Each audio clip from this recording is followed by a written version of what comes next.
बनेगा, कश्मीर बनेगा, कश्मीर बनेगा।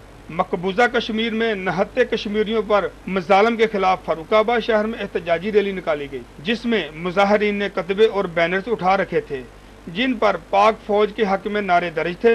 एहतजाजी रैली डेरा मुल्ला सिंह से शुरू होकर लारी अड्डा पर इख्तिताम पजीर हुई। इस मौका पर खिताब करते हुए सियासी रहनुमा गुलजमान खान ने कहा, भारत का जंगी जनून खित्ते में अमन और अमान के लिए बड़ा खतरा है। अफवाज पाकिस्तान हर तरह के खतरे से निपटने के लिए तैयार है। हिंदुस्तान की इंतहा पसंद हुकूमत कश्मीर की आज़ादी और हक खुद इरादियत की तहरीक को मजीद नहीं दबा सकती। आलमी बरादरी इंडिया की बदमाशों पर पर्दा न डाले। मोदी ने पाकिस्तान पर जंग मुसल्लत करने की कोशिश की तो मुंह तोड़ जवाब देंगे।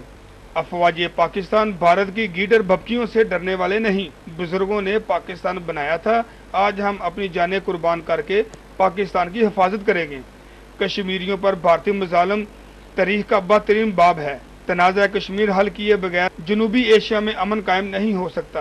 कश्मीरी अवाम अपने हकूक के लिए जानों के नजराने पेश कर रहे हैं, जबकि पाकिस्तानी अवाम की दिली हमदर्दियां शोहदाए कश्मीर के गमज़दा खानदानों के साथ हैं। कैमरामैन एहतशाम शामी के हमरा मोहम्मद इरफान, पाक न्यूज़, फर्रुखाबाद।